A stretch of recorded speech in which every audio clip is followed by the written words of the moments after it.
Good evening, everyone. Welcome to our next installment of the Washington Stay Home Society. We know it's been a little while since we've been with all of you virtually, but we're so glad to have you back. And for this program in particular, I think you're really going to enjoy yourselves this evening. First of all, I would like to start off by acknowledging that the Washington State Historical Society is located on the traditional lands of the Puyallup people who have stewarded this land since time immemorial. We pay respect to their elders, both past and present. So as I said, the Washington Stay Home Society is our virtual programming while we're all still trying to stay as far away from each other as possible in this difficult time, and we can't be together at the museum, but we're thrilled to be able to bring you all of this programming. You'll see on our website, and Len, who is doing all of our great behind the scenes work for us on Facebook, will share that link with you. Let me actually see if I can share that with you simultaneously.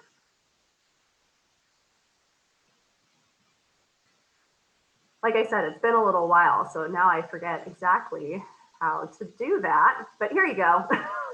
There's our beautiful logo of the Washington Stay Home Society. So you can follow us on that website right there to see all of our other upcoming virtual programs for yourself. You can follow us on Facebook and see all of our other upcoming programs as well. And then also consider donating to make sure that we can continue bringing you this programming during this time. Also, think about joining as a member. We have all sorts of great membership perks, including our Columbia magazine, which gets sent out on a quarterly basis. So thank you for joining us. And tonight, we're really excited to be talking to both our lead curator, Gwen Whiting, again, as well as a new guest who we were actually connected with a number of months ago doing research on a news article. So today we're going to be hearing the story of the Dr. Fauci of the 1918 flu epidemic and Dr. Tuttle, who actually fought the outbreak right here in Washington State. It's a super fascinating story. And presenting on Dr. Tuttle is going to be Alex Knapp, who's a senior editor at Forbes. Alex manages coverage of healthcare and science topics and writes especially about a wide variety of topics that relate to the intersection of science and business, including healthcare, the commercial space industry, and quantum computing. Pretty amazing stuff. We're really excited to have Alex joining us from Forbes, all the way from Kansas today. But first, we're going to get a little bit of context about the 1918 flu here in Washington State specifically. So Gwen Whiting, who is our lead curator at WSHS, the Washington State Historical Society, has worked on exhibitions in the past, including Hope in Hard Times, Washington During the Great Depression, Cooper, all about Dan Cooper hijacking that airplane, and of course, Unlocking McNeil's Past, The Prison, the Place, the People, which won a major award from the national organization AASLH, and it was the Leadership in History Award. So we're so thrilled to have Gwen actually give us context for this story. So thank you for joining us, Gwen. Thank you for having me. I am going to try to share my screen here, so forgive me for a minute. All right, Molly, is that visible? Okay. So before Alex speaks tonight, I just wanted to try and give a very basic overview about the influenza pandemic of 1918 to 1919, so that we have a little context about Dr. Tuttle, his work, and the society that he was operating in. Many people know this disease as the Spanish flu, but it didn't originate in Spain. So where did that name come from? Let's start there. The answer comes from World War I. At the time when the flu was being discovered, Spain was one of the few countries in the world that had remained neutral.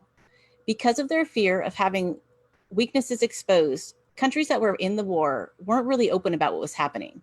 And in fact, in the United States, the Sedition Act passed in 1918 allowed for up to 20 years imprisonment for criticizing the government or for spreading information that could hamper war production. The influenza pandemic fell into this.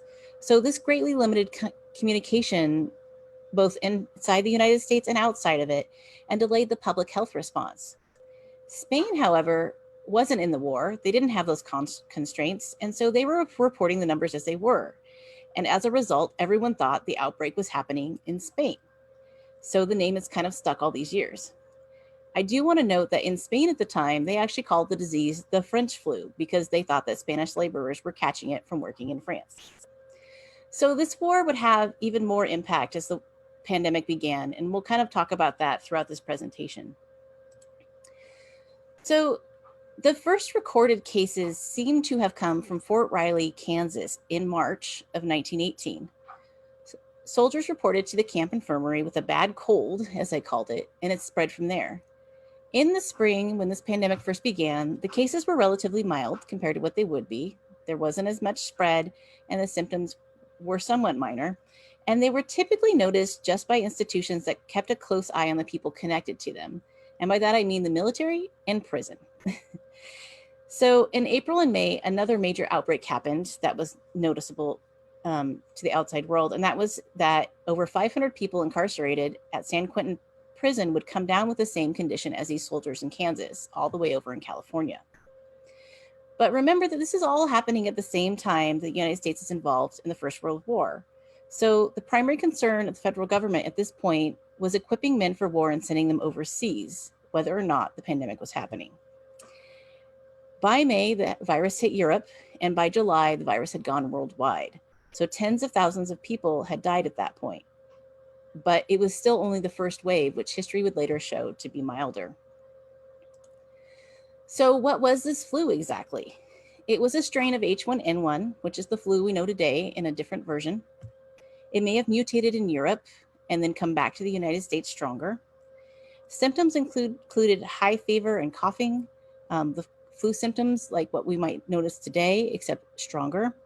And these symptoms often developed into pneumonia, and people could die within hours of showing symptoms. In the early autopsies, doctors were finding swollen lungs filled with fluid and colored blue. This wasn't like any other flu that had been seen up to this point in remembered history. People died because they were literally drowning in the fluid that filled up their lungs. What also made it different was that the people dying from this weren't just the very young and the very old. It was also healthy people between the ages of 20 and 40, a demographic that represented 50% of the victims of this disease. So I mentioned multiple waves of the flu. There were 3 waves. The first wave was in spring 1918, which was relatively mild, the way that we talked about in Kansas. A second wave came in the fall of 1918, which peaked in October. And this was the wave which saw the most deaths in the United States. After that, there was a third wave in winter 1918 and spring of 1919, which was milder and subsided by the summer of that year. It's still not certain what stopped the pandemic. The flu might have run out of people that were susceptible, and the survivors may have developed immunity, or it may have mutated. There's a few different theories out there about that. But overall, estimates of the death toll in the United States are about 675,000 people. In Washington, by contrast, between September and November of 1918, the death toll was roughly around 5,000. Now, there's a lot of inaccuracy around these numbers because at this time, there wasn't an organized federal response to the flu and no coordinated pandemic plans. So the responses that are happening on the state and municipal level. So that can really vary as to who's reporting what. In Washington state, in fact, when this first broke out, influenza wasn't a disease that initially required reporting to the state health department, and volunteers reporting tended to be sporadic. It also wasn't just the flu that killed you. Secondary infections were an issue, such as pneumonia, and so often those cases were slipping through the cracks in terms of reporting. There's a few other factors that played a role in the spread of the disease and the death toll. The medical community had some ideas about isolation and quarantine at this point, but most of those had been gathered from treating tuberculosis, which was a significantly different disease. Understanding of the virus was really minimal. In fact, it was thought that the flu was caused by a bacteria. And so when a vaccine was first developed, it failed because it was designed to fight bacteria and not to fight a virus. There also weren't antibiotics. Penicillin wasn't discovered until 1928. And the critical care measures we have today, like intensive care support and ventilators, just weren't available. There were not a lot of ways to treat patients. So there was a lot of confusion about what to do and how to treat people when they did get sick. And you can see on this slide here, there's a list of rules that people believed could help fight flu. They thought if you gargled salt water, you might not get it. They thought you should smother your coughs. You should breathe through your nose and not through your mouth. That would keep you from getting it. Drinking a glass of water. And then, of course, a lot of people were trying to peddle sort of quack cures and preventatives. And you can see an article kind of in the center there that talks about flu profiteers. So there were a lot of people out there trying to make money off this virus. It was pretty common also to try cures like turpentine or kerosene poured over sugar, or to wear some sort of aromatic around your neck, like garlic or something that smelled really bad. If you read survivor accounts, people actually remember how bad everybody smelled in this point in time, because there was so much of that happening. This was also a time where people started trying to rethink hygiene. And so things like spitting in public started being banned, which I agree with. So another thing that's happening at the same time that all these people are trying to figure out what to do medically for the flu is that, again, remember, we're at war, and about 30% of the medical establishment in the US, doctors, nurses, are gone because they're overseas fighting the war. And so this further complicates care and who is cared for, and that itself becomes an issue of equity. So in the United States, it's difficult to track the effect on African American communities because record keeping was poor. Jim Crow wasn't just something that was happening at this point south of the Mason-Dixon line. Jim Crow was an American institution. And so African Americans in 1918 were receiving substandard care, and they didn't have as many choices in terms of being cared for in hospital environments. If they were admitted into hospitals, they were often put into segregated wards. And sometimes by that, it didn't mean a bed. It meant a basement or a closet somewhere.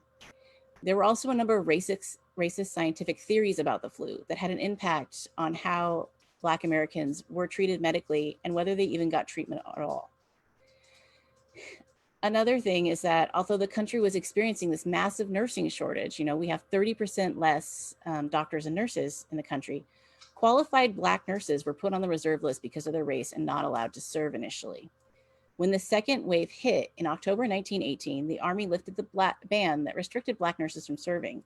So if you look at the photo on the left, that shows 9 nurses who served at Camp Sherman in Ohio, which was one of the largest camps that mobilized men during the war. The woman on the right, who was part of that group, is Eileen Cole Stewart. And Stewart was one of the women who nursed these men during the war. Later on, she became a public health nurse for 34 years. And the reason that I find her story so interesting for us is that when she was 68 years old in 1956, she returned to school at the University of Washington and received her degree in public health nursing, and then later settled in Tacoma, where the museum is located. So she wrote a short article of her experiences in 1963, and it's one of the very few accounts that we have of Black nurses serving during this pandemic. So in Washington, we weren't quite as impacted as other parts of the country, despite the fact that we had military connections. This picture you see here is of soldiers at Camp Lewis, which is near Tacoma. With the exception of Oregon, Washington actually had the lowest number of deaths of all 30 states that the Census Bureau was able to collect flu data from. The flu did show up here. It came first in April 1918, when Camp Lewis reported a few cases. The numbers of the camp grew, and by July 28th, they had reported 327 cases.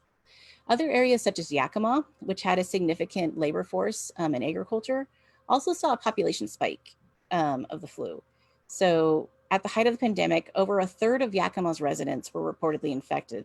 The only hospital in town was so overwhelmed that it refused to admit influenza patients for fear that they would infect others.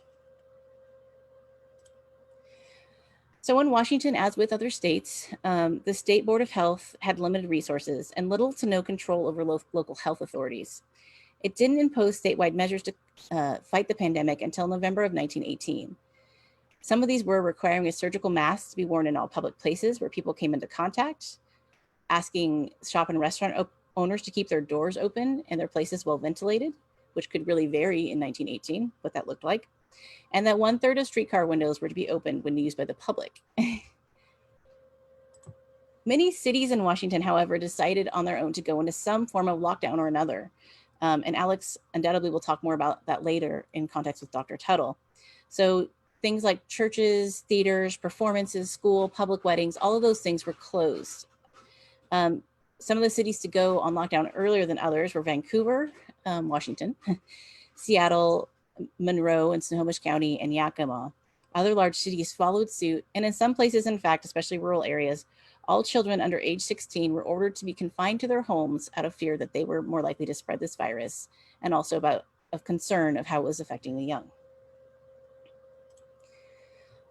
Ole Hansen, the mayor of Seattle at the time, was kind of a hardline for law and order. So people argued against his order because they said it was another instance of him being kind of hard-nosed, and they called him hysterical.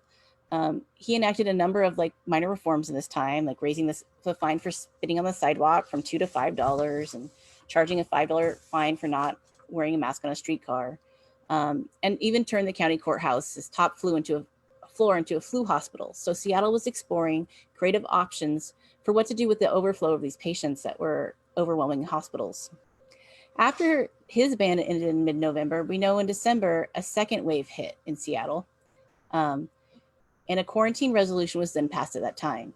School attendance dropped to 50% below normal because of the illness that was being experienced in the community, and also because parents were keeping children home out of fear that they would catch the flu. The impact on American society, not just in the Northwest, was enormous. As the months wore on, people didn't know how long this disease was going to last, if there was ever going to be a cure or a vaccine. They just didn't know if they could go about their daily lives again. And if so, what was that going to look like? And so there were huge protests against protective measures, particularly around masking. Anti-mask leagues formed in cities, notably San Francisco, and violence broke out. But eventually, in November and December, depending on where you were at, the worst of the disease started coming to an end. And as World War I ended, medical resources and personnel came back to the United States and were able to help the overtaxed medical staff who had remained in the country during the pandemic. So having those doctors and nurses come back made a significant impact on the treatment of the disease. But many Americans still knew someone who had died of influenza, and this had a profound impact on thousands of families and individuals who had lost loved ones, impacts that would last years or even generations. But then the roaring 20s came, and the country came out of these dark years with a need to celebrate and to find happiness after so much pain. And once the dying stopped, the forgetting began. Until recently, to many of us, this tragedy was just a footnote in a textbook. As we are presently faced with this pandemic today, what feels relevant about the flu? How can we connect with our past to find some meaning in what's happening all around us? And with that, it's my great honor to introduce Alex Knapp to tell us the story of those years throughout the lens of one of the many physicians who lived it, Dr. Thomas Tuttle. So thank you, Alex.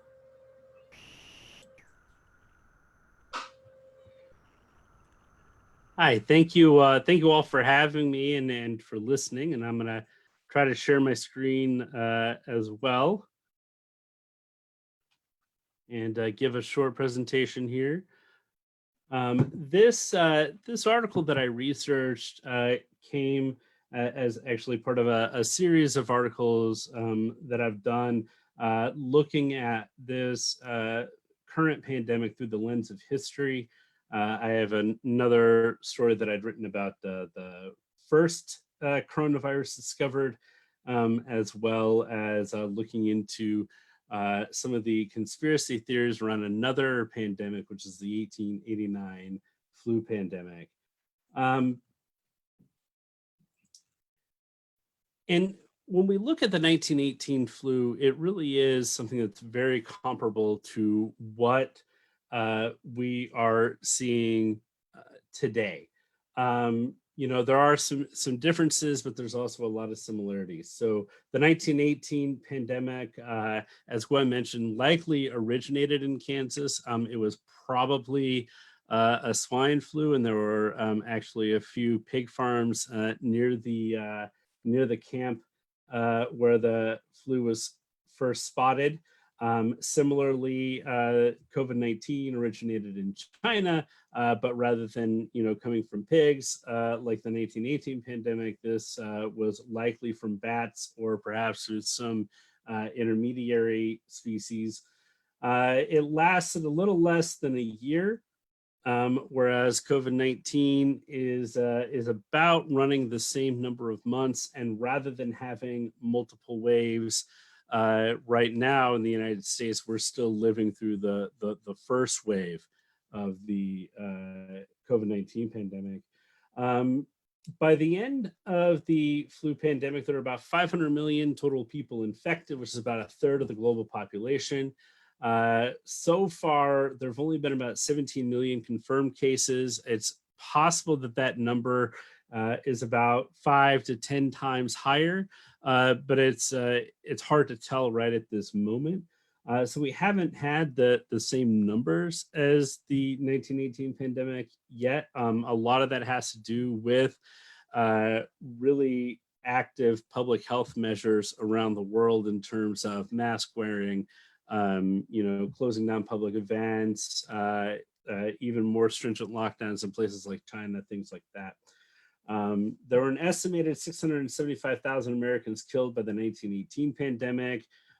We right now in the United States are estimated at over 151,000, although we don't know what that final number is. As Gwen mentioned, one reason for the amount of deaths in the 1918 pandemic was the lack of antibiotics, secondary infections from pneumonia, and the fact that we really didn't have ways to treat patients. Now that's different now, where people can and do survive COVID-19 infections. However, one thing that COVID-19 has that the 1918 pandemic doesn't is that the flu is a respiratory disease. And while COVID-19 can infect your respiratory system, it also infects other systems as well, including your heart, your vascular system, possibly your liver and kidneys. And you can have lingering effects from COVID-19 for weeks or even months. There are diagnosed patients who have had persistent symptoms for over 2 months. And so there are some significant differences there. So even as we talk about the similarities, it is important to realize that this is not a flu pandemic, and it does have some serious and significant differences. But one thing that the two pandemics have in common are some of the ways in which we've tried to halt the spread of the disease. So you can see here, baseball players wearing masks while they're playing ball. There was social distancing. There were closed public gatherings. A lot of similar ways that we impact that. I would mention with baseball in particular, Major League Baseball was actually hit pretty hard by the 1918 flu pandemic. The season was cut short. A lot of players got sick. Babe Ruth actually got it twice. And the second time he got it, he actually almost died from he was infected with the flu, but what almost killed him was actually a poorly administered treatment by his team's doctor. So what got me interested in looking at Dr. Tuttle and Washington State in particular was a paper that I'd read by economists. I had read the preprint version. It has since been published, and it was looking specifically at the economic repercussions of the 1918 flu epidemic. And what they found is that cities, states, localities that impose stricter, harsher public health measures early, mask wearing, social distancing, closing churches, closing schools, had stronger economic recoveries in communities that didn't. And what I was particularly fascinated by is that when you looked at the data they gathered for this paper, Seattle was far and away at the top of the chart for strongest economy plus strongest public health measures. And so I was curious to know why that was. And one reason for that is Dr. Tuttle, who is the State Health Commissioner of Washington, and who immediately, when I saw the first picture of him, I'm like, oh my God, this guy looks like Dr. Tony Fauci. And the two of them actually have a lot of things in common. They both attended Ivy League medical schools. Dr. Tuttle went to Columbia, Dr. Fauci went to Cornell. They're both officers in the United States Public Health Service. They had both famously fought previous epidemics. Dr. Tuttle fought a smallpox epidemic in Montana for many years. Similarly, Dr. Fauci helped to fight the HIV/AIDS epidemic in the 80s and 90s. Both of them were also very blunt and plain spoken. They both did a lot of media. Dr. Tuttle obviously was focused on newspapers, whereas Dr. Fauci shows up on all kinds of media outlets. I will say one difference between them is Dr. Fauci is you can't listen to him and not immediately recognize him as a New Yorker. He's got a very outspoken New York style. Dr. Tuttle was also fairly blunt, but in a much drier, much more Midwestern way. And it's kind of interesting to see those kind of personal distinctions. Dr. Tuttle was born in the Midwest in Fulton, Missouri, moved to New York City in 1889 to get his medical degree. And what I found interesting when I caught this part of his history is that when he moved to New York City, it was right at the peak of the 1889 quote unquote Russian flu pandemic, which hit the United States.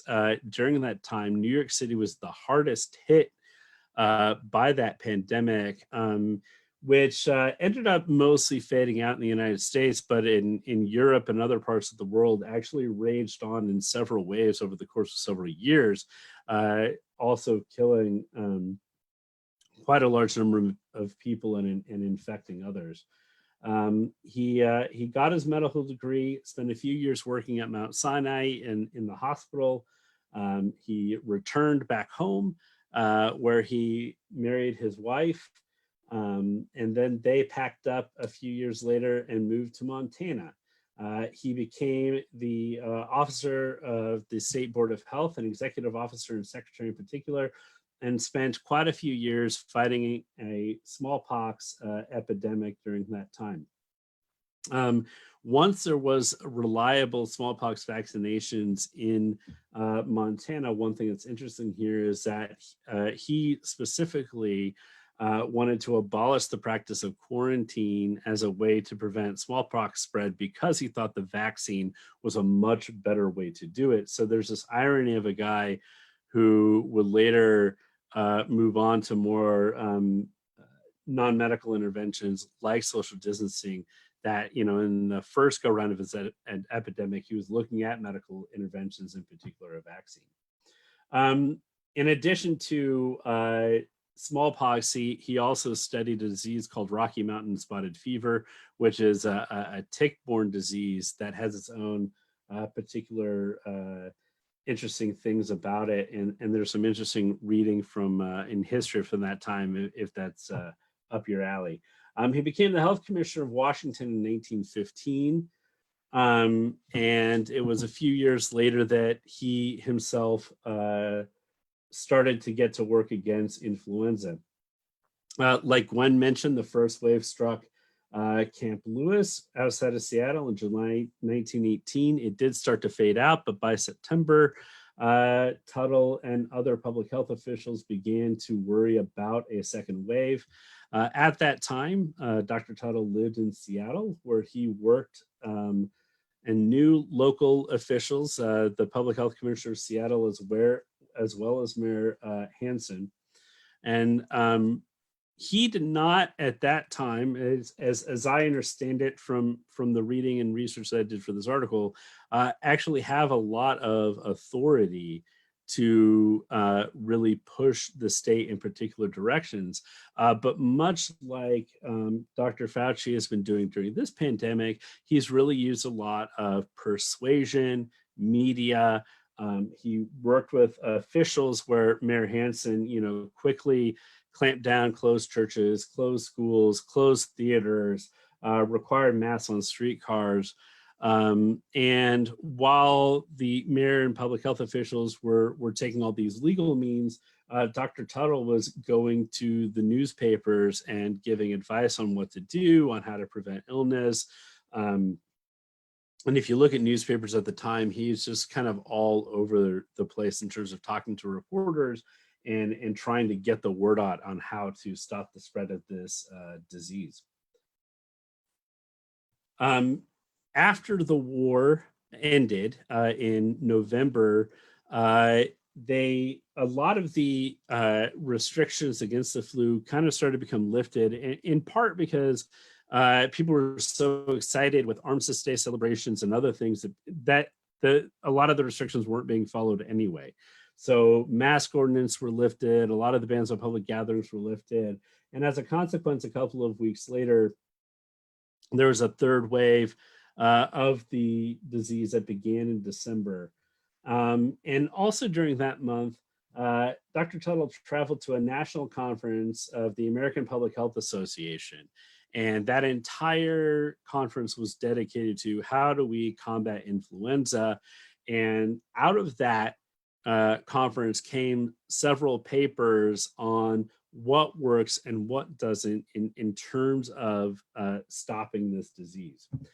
Coming back from that conference, when I read his communications, when I'm reading newspapers at the time, it really appears to have hardened Dr. Tuttle's resolve in taking these stricter measures to stop the spread of the influenza. And so he urged strict measures to be adopted in Olympia, the state capital, bans on parties, dances, other public gatherings, and these were rejected by local authorities. And so Dr. Tuttle then, in order to actually impose them against the wishes of the local city council and mayor, had to convene the State Board of Health in order to get the legal authority to override the local rejection. But instead, he found himself fired. He had made himself unpopular with the legislature. He'd made himself unpopular with the local governments. And consequently, he stepped down from his post and ended up moving to Kansas, where he took a role with the Kansas Board of Health as epidemiologist, and actually continued a lot of his anti-flu work in Kansas. In 1919, in the fall, Kansas and Missouri both saw a pretty bad set of flu cases. It's not officially considered as being a wave of the 1918 pandemic. However, it did hit harder in these states than subsequent years of influenza deaths did. So it may or may not have been related. There are not a lot of research that I can tell in this area. But he did adopt some of the same tactics in Kansas that he had in Washington. Again, he didn't have a lot of legal authority, but he used that kind of moral authority and talking to media, talking to reporters, talking to newspapers to fight the influenza there.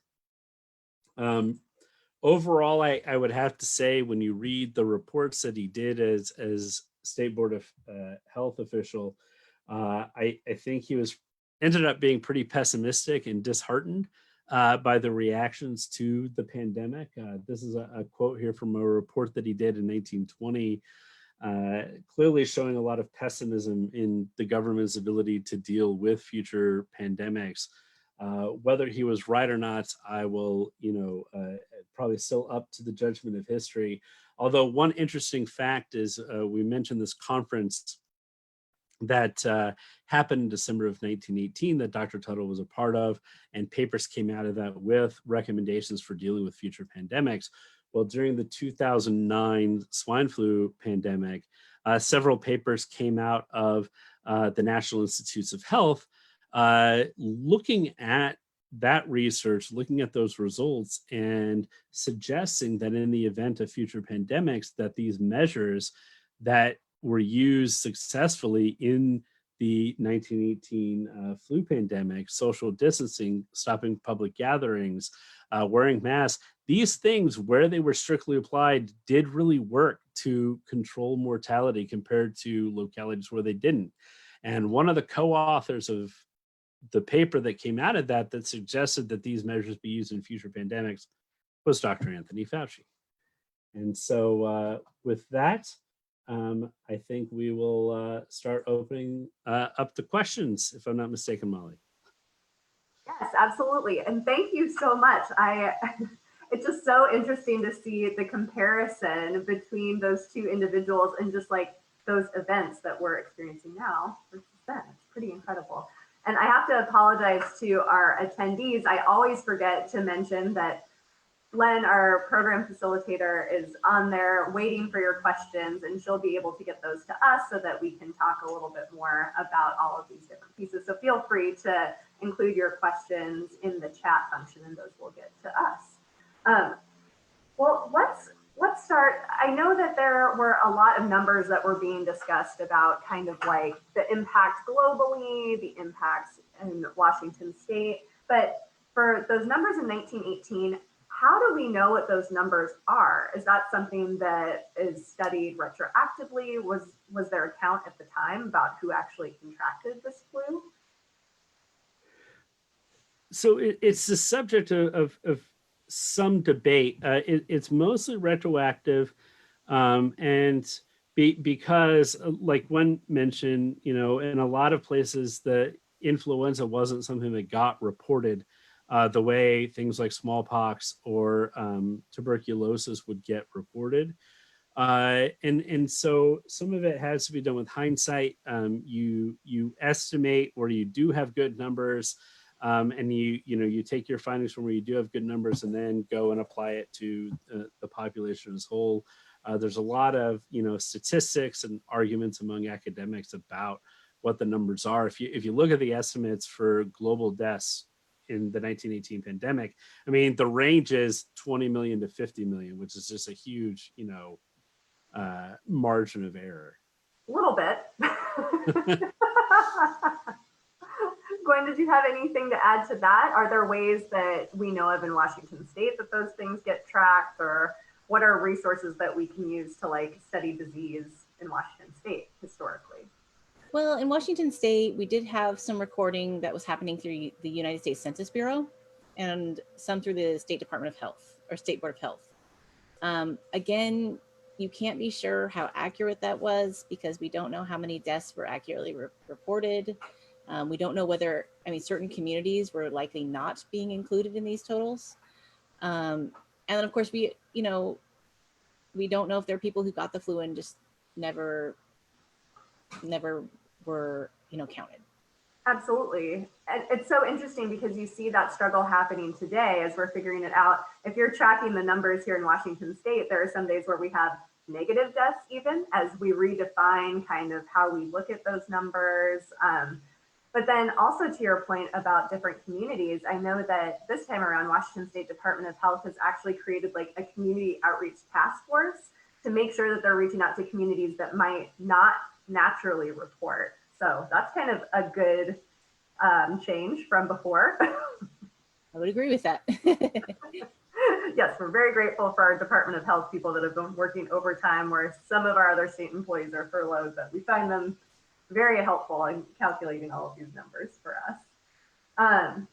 So you mentioned that Dr. Tuttle kind of like, earned some of his stripes working specifically with smallpox and looking at the smallpox vaccine to be able to, get rid of quarantine at the time. Was smallpox the first time that the world really saw vaccines being used? It's the first, to my knowledge, and I'm sure someone may pedantically correct me, but I do believe that smallpox is the first vaccination. You can see references actually to kind of primitive forms of smallpox inoculation in the 18th century, but then even those, that's just among Europeans. Europeans only discovered this in the first place because it had been taught to them by enslaved Africans, where it had been a practice for, possibly, decades or possibly more likely centuries before. And so it's a very old practice from that perspective. But I would say that anti-vaccination sentiment is almost as old. So. It does seem like a strange thing, right? Especially when you talk about early inoculations.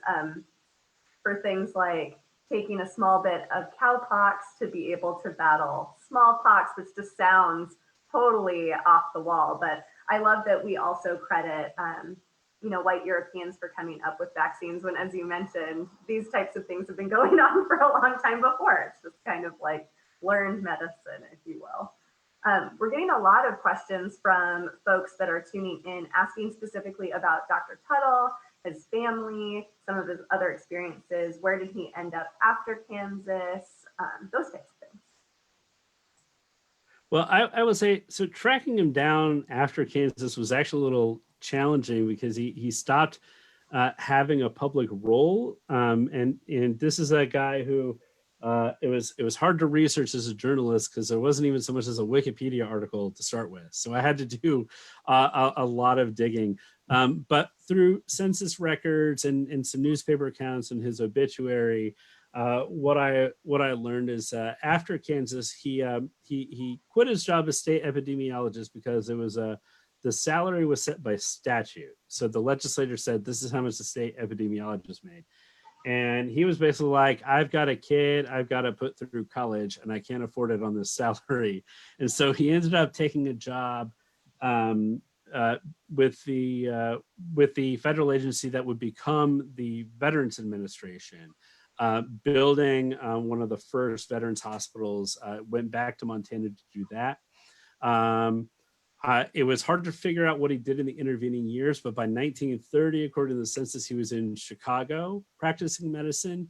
And then by 1940, he'd moved out to California, where he was retired at that point. He listed his occupation on the census as botanist.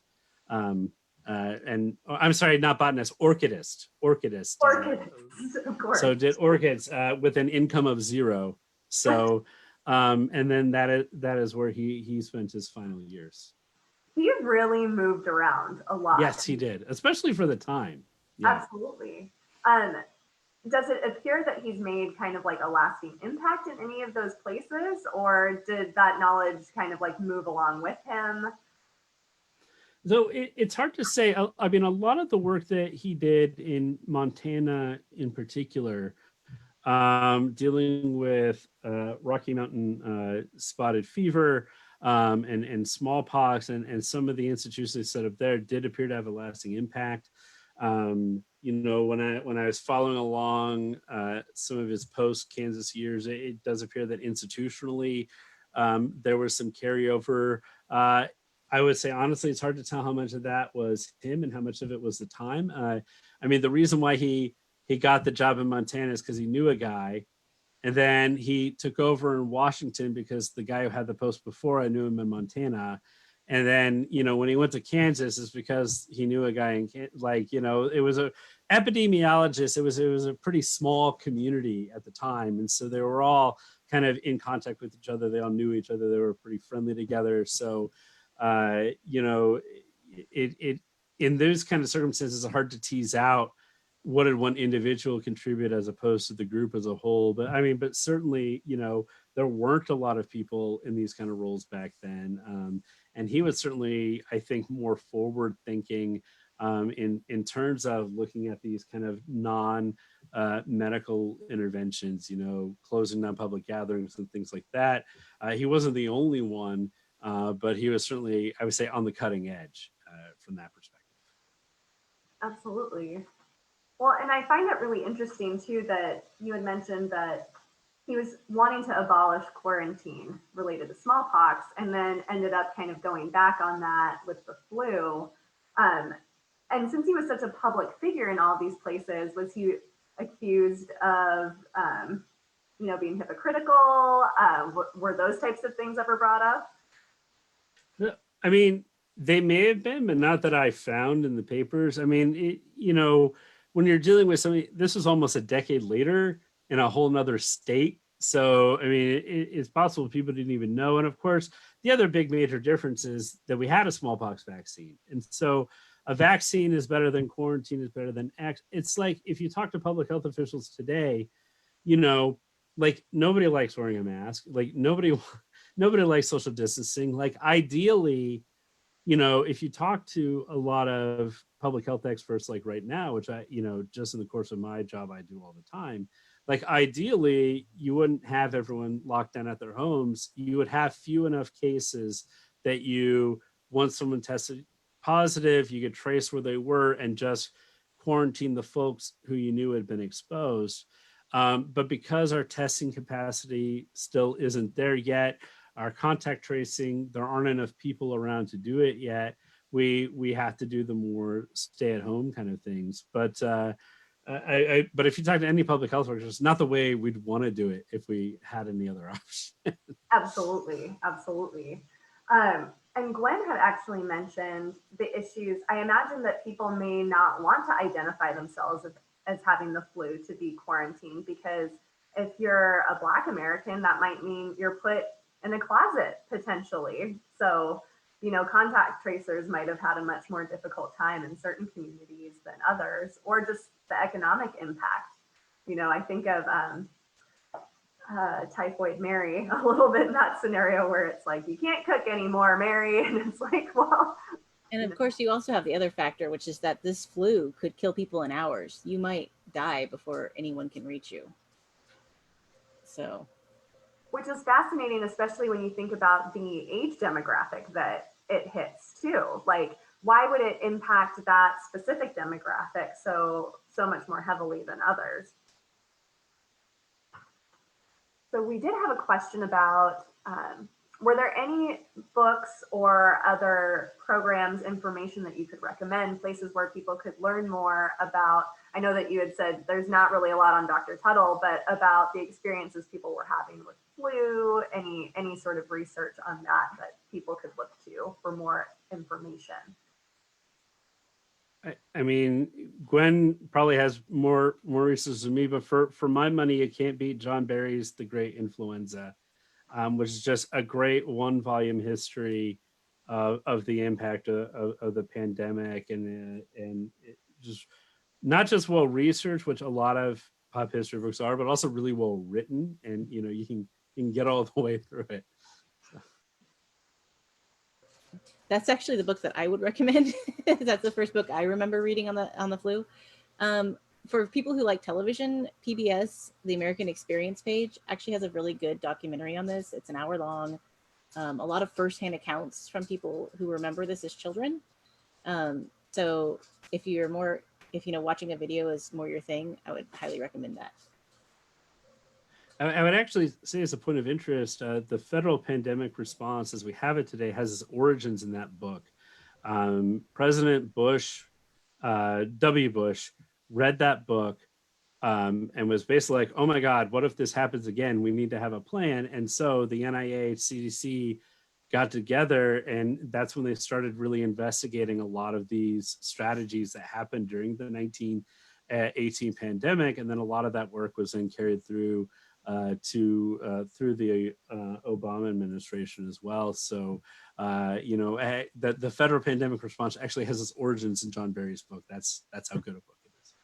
And I believe Dr. Fauci was involved from that point in the Bush administration moving forward. So in fact, that's true. And and then some of those started to get implemented during the 2009 H1N1 pandemic, which ended up being not as hard hitting a situation as people feared it would be, but certainly like that was kind of like the dry run. Oh, what a dry run it was. And then we also had a comment from Emily Washings, who we actually hosted a program with last month, and she has been researching the impact of the 1918 flu on Northwest tribes. So we might be able to look to Emily here soon to see some of her research on that particular topic, which should be pretty fascinating. I was particularly interested in the fact that you had to do so much research in newspapers. And I think that Gwen might be able to speak to this a little bit as well. How many newspapers were actually available in Washington State at the time? I know in around territorial times and a little bit further on, there were a lot of competing newspapers. Was Dr. Tuttle trying to talk to each one of these different newspapers to kind of make sure the word got out that way? What was kind of the landscape of news media at the time in Washington State?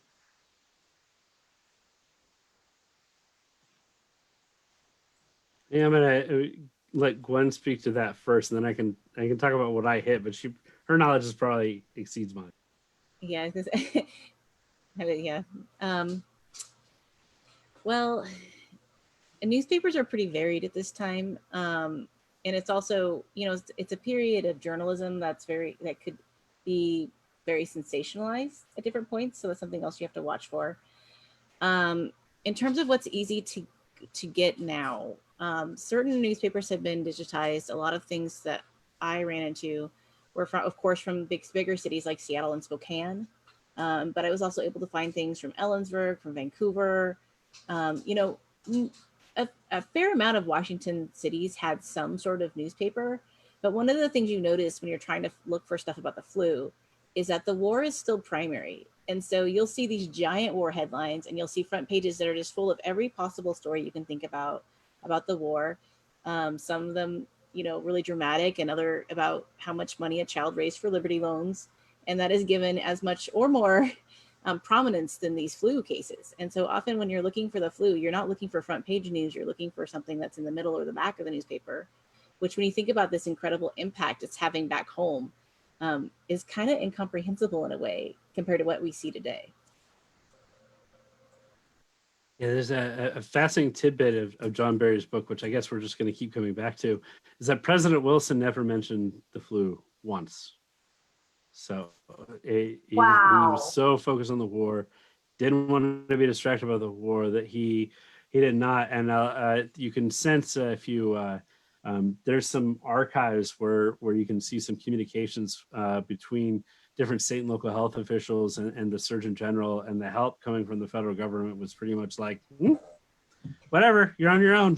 Well, I know at one point it was discussed that we should be keeping the troop ships home because we were bringing influenza to Europe, and Wilson was like, nope. Yeah.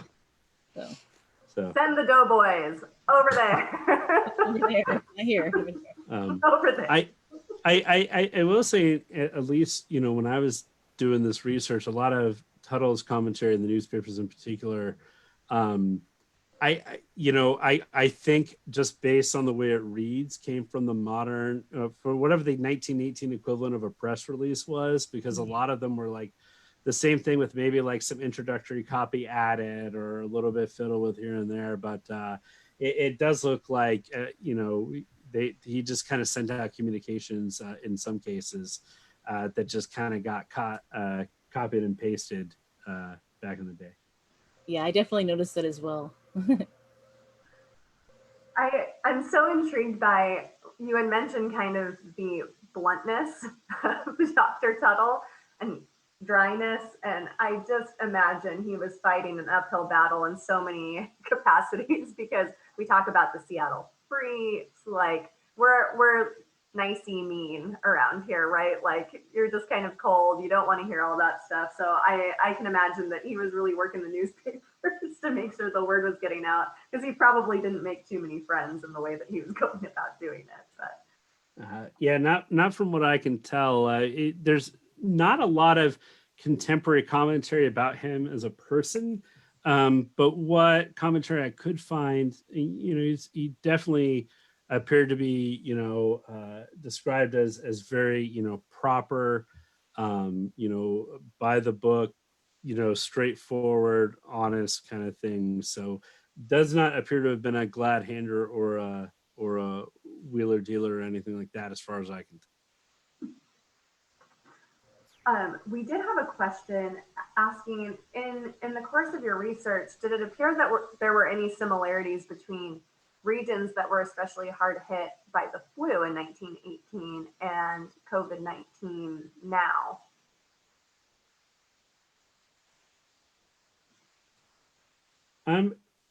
That's an interesting question, because one of the interesting things is that, in this particular pandemic, the federal government has, in some instances, chosen to leave a lot of decision making up to states and localities. And so you do see a lot of the same kind of regional disparities, where some states and cities have very strict measures and some don't. So like in 1918, LA was was really also one of the success stories in terms of keeping mortality down and things like that, whereas San Francisco was just kind of a mess. with anti-mask vigilantes, like Gwen mentioned, going around.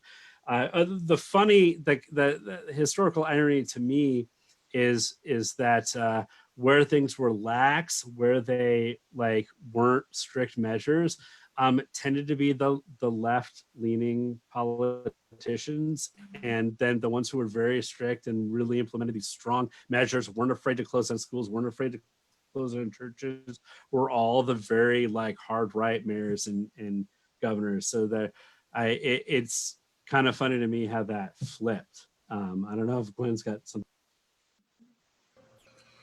Well, I would comment, and there's some differences here in that, of course, the military aspect of this story is really different in 1918 than it is today. But in Washington State, we're definitely seeing peaks in Yakima, for instance. If you weren't here for the beginning of this program, I mentioned that Yakima had so many people infected that they actually stopped refusing influenza patients at their only hospital because they couldn't care for them, and they were worried they would infect other people. So if you had influenza, you were at home. But I would say, and Alex, you may have some thoughts on this, I feel as if the statewide response has been much stronger for the coronavirus than it was in 1918 for the flu, because the flu was really dependent on city governments deciding what was going to happen. There wasn't an overall response from Governor Lister. It was mostly on the city level that this was being coordinated or not. And so that resulted in a lot of variables that we perhaps aren't seeing right now. And presumably you just don't have the social safety nets that might exist contemporarily. You know, you had to rely on things like fraternal organizations or just like all of these other methods that you'd have to turn to for care potentially. Yeah, this is really the kind of the golden era of the American Red Cross, and a few of the other charitable organizations kind of came to the forefront here because they were filling this gap. I mean, you're right, there's no Social Security, there's no really public insurance. You know, this is a pandemic where the majority of the people dying are male, at a time where men are often the breadwinners, which incidentally resulted in women entering the workforce in greater numbers. And I think sometimes we forget that the flu did have an impact on the suffrage movement. But yeah, it was extremely difficult to receive that support.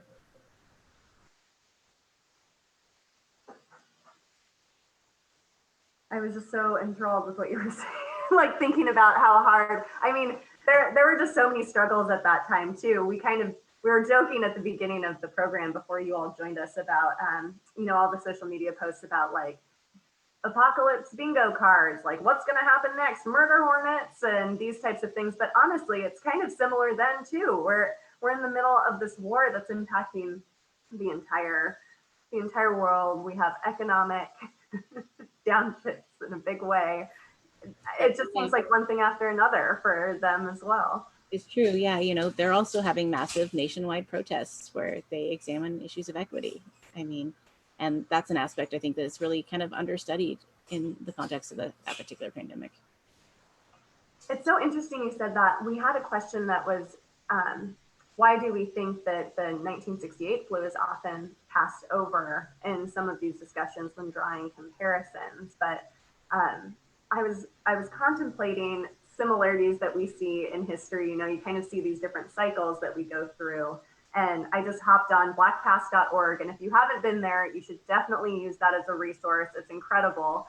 But just looking at articles that kind of highlight riots and civil unrest at different times also often correlate to pandemics, which is really kind of interesting. And I wonder if there's anything that we can draw from that. And that question about the 1968 flu, why aren't we talking about that as much to compare?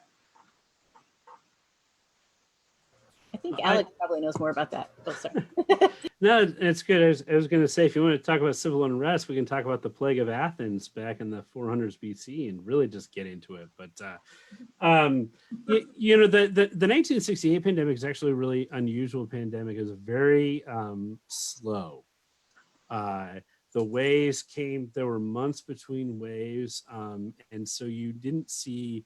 It didn't really grab headlines. It didn't you didn't really see the same kind of impacts to like hospitalizations and things like that. It wasn't as infectious as some of these other flu pandemics.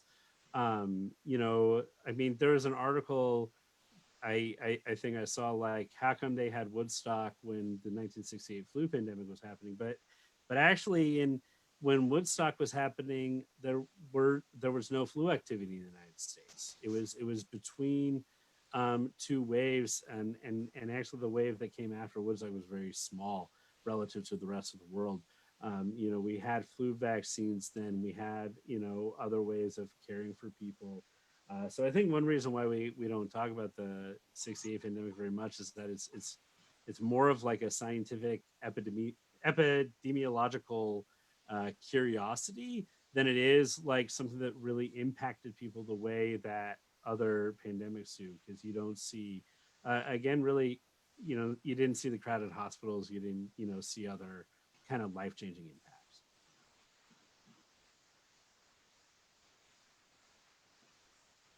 Let me check some of these other great questions that we've had. We're running a little bit low on time, but I want to make sure that we cover everything that people have been kind of checking in with us about. How you talked about the fact that there was a conference with all of these epidemiologists, which seems kind of oxymoronic in a way, like let's get everybody together and talk about how we should all stay apart. But how is information getting shared, like globally? Like how are people figuring this out? Are doctors connecting internationally? What did that response kind of look like? I don't know about you, Gwen, but I ended up reading a lot of telegrams when I was doing this article. The internet of 1918. All telegrams all the time, which that's a whole other amazing story in technology.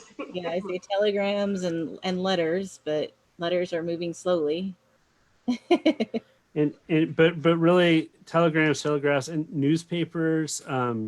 You got to remember there's no TV, there's no radio, so newspapers would have a morning and evening edition, and some of them would even have a morning, afternoon, and evening edition. So there's always like a lot of information just kind of moving, with that, as a result. So in the end, what kind of brought the flu to conclusion? Did it die out? Like, what happened there? Was there herd immunity? That is not a full answer to that question. I mean, more than likely, it just enough people got it that it burned out, and there was enough immunity around that it wasn't able to spread as quickly. Like I mentioned when I was doing the research for this, I did note that there were some states and localities that had a really hard winter 1919, but then if you read the official accounts of the pandemic, they say that it was done by spring of 1919. So was it the same strain of flu? I haven't, I was going from contemporary accounts, so I don't know if it was an H1N1 flu. I don't know if it was a different kind of flu. And so but more than likely just enough people got it that some immunity developed, and were able to adapt, and it just became another seasonal flu running around. That's so fascinating. And to throw on my own completely unpeer-reviewed opinion, probably the war ended, and so there was less of those crowded camp conditions, less of people moving around the world, things like that. That's one thing that I find so interesting about the start of COVID-19 was that it was definitely people that were traveling a lot, but you kind of saw that start in like the wealthy populations, people that are kind of moving around, like the big wedding where it's like everybody got it. But in this case, it was, the military bases and prisons where you see it and then it kind of gets shipped out that way. So kind of. Yeah. I mean, I ran across one story where they were talking about how it was at the height of the pandemic and they wanted, I can't remember how many thousands of men, it was like 50,000 men to be called up for the draft, and they just went ahead and did it. And you imagine all those long lines of people together, crowded in the center of town. Breathing on each other without their masks. Well, there are actually great photos of soldiers walking down the streets before they're getting shipped out, wearing masks with their uniforms. So yeah, maybe we should talk about those masks, Alex. Remember our discussion earlier? Yeah, so there's some questions. So a lot of the masks that were just being sent around back then were actually made of gauze, not cloth, not cotton, not the things we have now. I mean, some of them were. I mean, they're definitely just like today.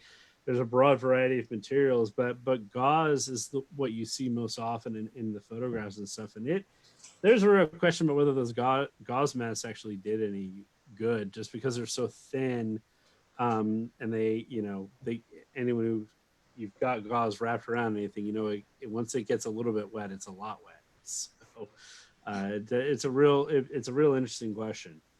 Yeah. So no gauze masks at home. Yeah, definitely don't try not to wear gauze if you can avoid it.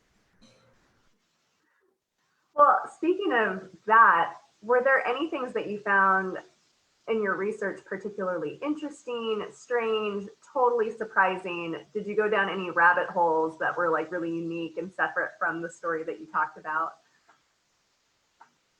I definitely went down a sports rabbit hole. Seeing what happened with all the professional sports. There was no Stanley Cup that year because several hockey players actually got the flu and died.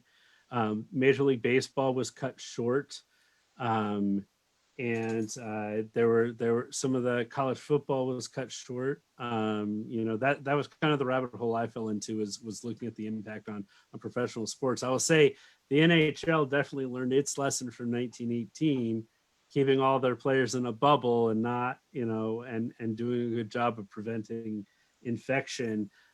Major League Baseball looks actually quite similar to how it looked in 1918.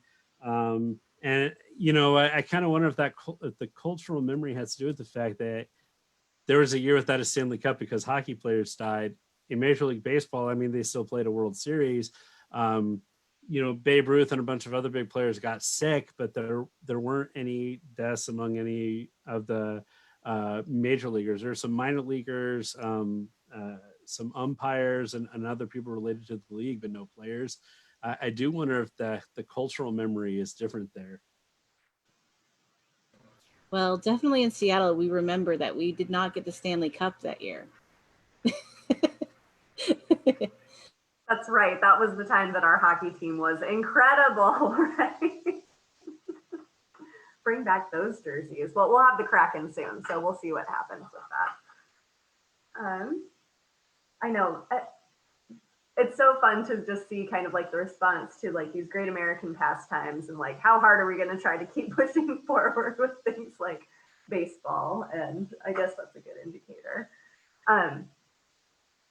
What happened with, okay, so there was one image, Gwen, in your presentation that I think this question is referring to, the young child that died. The young child next to Mrs. Brown. Yes, and she did not, no one died. Oh. I probably should have said that. During this time, the Red Cross Health Service was making attempts to document. And this particular photograph was, you see a woman lying in a bed with a young child next to her. And this woman had stopped contacting her sister. And so her sister did, as many people were doing at this time, knowing that her her husband was at war, she called the Red Cross and said, hey, will you check on the family?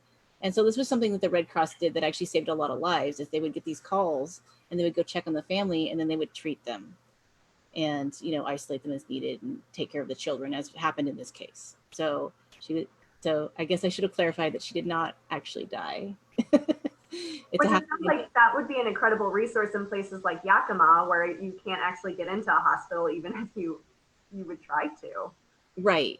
But I also don't know how effective it was in places that didn't have hospital space, to be honest. Well, it looks like I misinterpreted the question, because I read it as what happened with the Babe as in small person. We want to know about Babe Ruth. That's really what the question was about. So I'm glad we got to talk about that moment with the Red Cross, but what about Babe Ruth?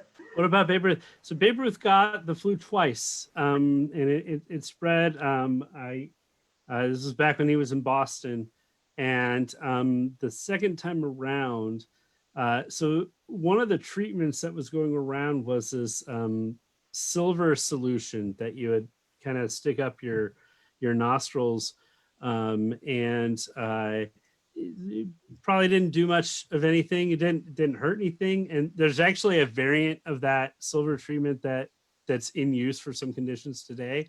But at any rate, one of the Babe's doses was misadministered in some way. The details aren't quite clear, whether it was an overdose or was put in the wrong place or whatever. And he got really sick from that silver treatment and almost died from the silver treatment. But he did come back and ended up playing stronger than ever. So but yeah, so the Babe got the Spanish flu twice and lived to tell the tale. Well, thank God he did. Oh my gosh, that sounds a little strange too. Like injecting things that shouldn't, that again is a theme. Like, let's just avoid putting foreign materials in our bodies. Well, I'm glad we clarified. I felt bad that Diana almost didn't get her question answered because I misinterpreted. So again, we have the question, and I don't think we quite covered this, but what about Dr. Tuttle's family? You had mentioned he had a son. What happened to the rest of them, even though they ended up in California? He was with his orchids, but do we know anything about the family? Yeah, so he married Lydia in 1896. I did find their marriage record in Fulton, Missouri. They had several children. And then I'm grateful to his descendants because part of their input information on ancestry.com is how I was able to find out some information about Dr. Tuttle. So his family is still around and kicking. I didn't have the opportunity to speak with any of them directly, but his descendants, at least, I'm grateful to them uploading information to help me track down some of the details of his life on Ancestry. So.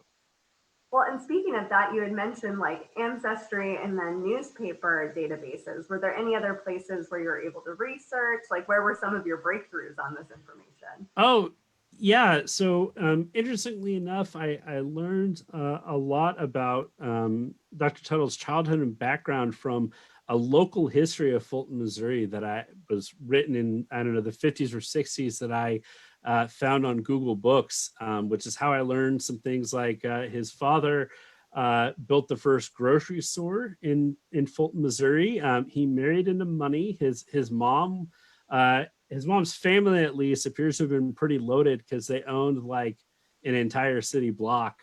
Was their household.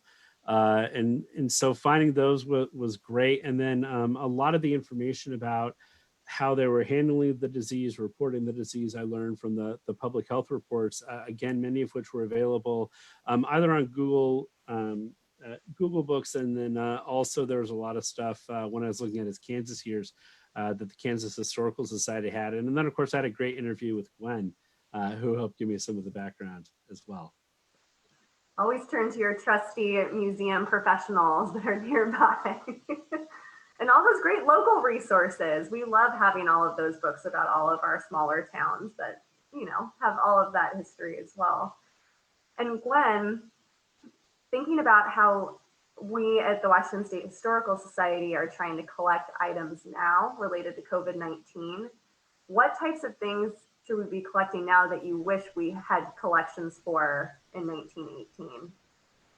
That's a good question. Well, honestly, I wish we had collections for 1918. So if they're out there, think of us. Please, we want those too. Yes. Yeah. One thing that's missing, it's significantly missing actually, is survivor accounts of 1918. Like really personal stuff, not this kind of stuff like if you were on social media, you would post publicly, but like, and but things about like just day-to-day life. What is it like just living in a pandemic? And so like, I really value those kind of things because I think your average person doesn't value themselves as a figure in history when we all have figures in history. And so I just like to encourage people, like, even if you don't think you're important in this narrative, that your stories are very much valued and they are very much important. Photographs are always good.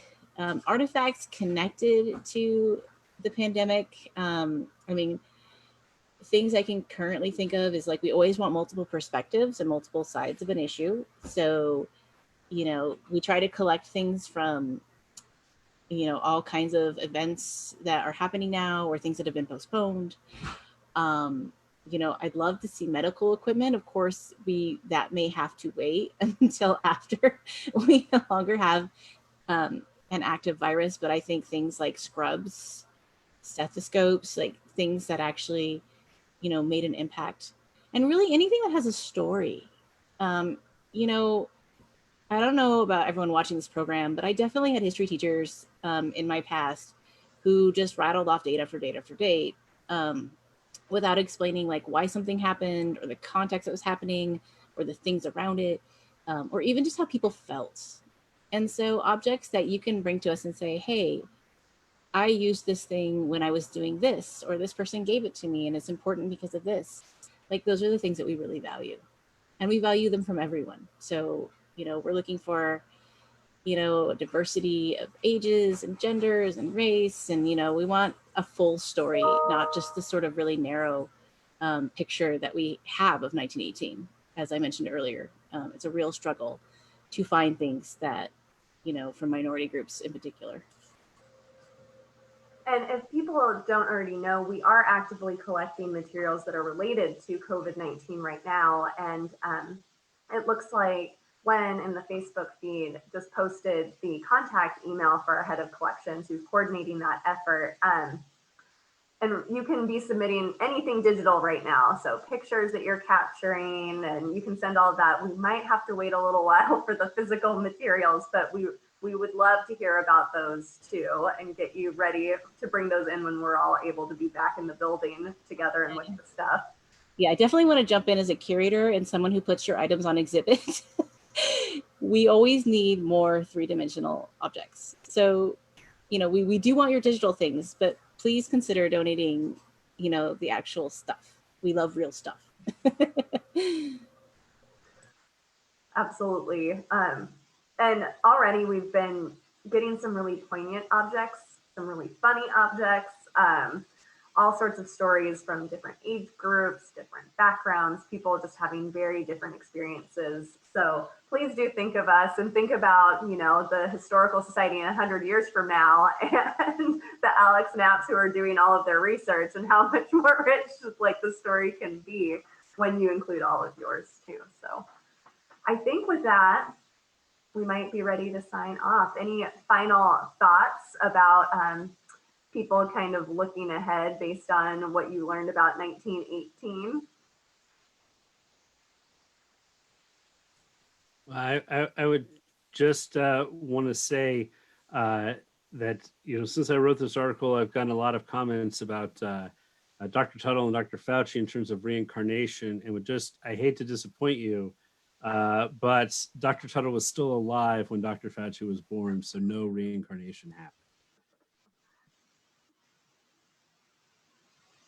Well, that's too bad. It's a nice theory, but thank you both so much for joining us. This was a really fantastic look at history through the lens of now. So thank you for joining us. And thank you out there in the audience for joining us as well for our installment of the Washington Stay Home Society. We're really glad to be back and bringing you more virtual programming. So again, be sure to follow us on our website. You can see the link right there. You can see all of our other upcoming Washington Stay Home Society programs. Our next virtual program is going to be next Tuesday, August 4th, and it's our partnered program with McMinimans, our virtual history pub. And we're going to be hearing from Colin Berg, who's the brand historian for Eddie Bauer. So we're going to talk all about the history of Eddie Bauer himself, the company, think the original quilted down it. Think the first Everest expedition led by a Washingtonian. It's going to be a lot of fun. So that'll be at 7 p.m. in the same place.